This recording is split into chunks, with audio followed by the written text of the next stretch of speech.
What's the funniest way you've outsmarted a teacher? My AP chemistry teacher, Mr. Peterson, bet our entire class that nobody could memorize the periodic table in 1 week. If someone did it, he'd cancel our midterm exam. What he didn't know was that I'd already memorized it months ago for a different competition. Peterson was this arrogant teacher who loved making impossible challenges. He'd been teaching for 20 years and thought he knew everything about what students could accomplish. The guy would constantly say things like, "I've never seen a student who could," just to prove how superior he was. The bet happened on a Monday morning when half the class failed a pop quiz on element symbols. Peterson got frustrated and said, "You people can't even remember basic elements. I'll bet my entire salary that none of you could memorize all 118 elements in 1 week." Then he made it official. "Fine, here's the deal. If anyone can recite the complete periodic table by Friday, name, symbol, and atomic number, I'll cancel the midterm for everyone. But when you all fail, you get extra homework for the rest of the semester." The whole class groaned.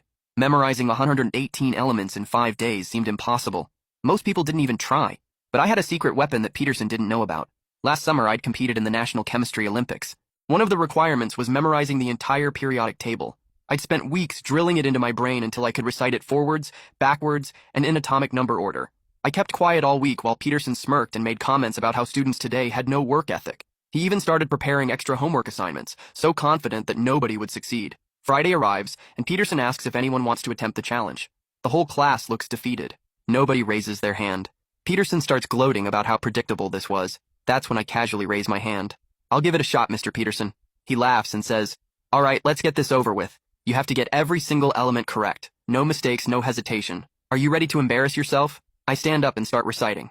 Hydrogen, symbol H. Atomic number 1. Helium, symbol He. Atomic number 2. Lithium, symbol Li. Atomic number 3. I keep going without stopping. Peterson's smile starts fading around element 20. By element 50, he's staring at me with his mouth open. The whole class is cheering as I hit the transition metals without missing a beat. When I finish with oganesson, symbol Og, atomic number 118, the classroom erupts. Peterson just stands there speechless, realizing he's been completely played. "How the hell did you do that?" he asks. I pull out my Chemistry Olympics medal and set it on his desk. "I memorized it last summer for nationals. Figured you might want to see my credentials." The class is dying laughing. Peterson realizes he's been outsmarted by his own arrogance. He never bothered to learn about his students' achievements outside his classroom. True to his word, Peterson canceled the midterm. But the best part was watching him try to explain to other teachers why his impossible challenge had backfired so spectacularly. He also had to admit in front of the principal that a student had accomplished something he claimed was impossible. Word spread fast, and Peterson became known as the teacher who got schooled by his own student. From that day forward, Peterson never made another impossible bet with students. He learned that underestimating people based on assumptions can make you look like an idiot.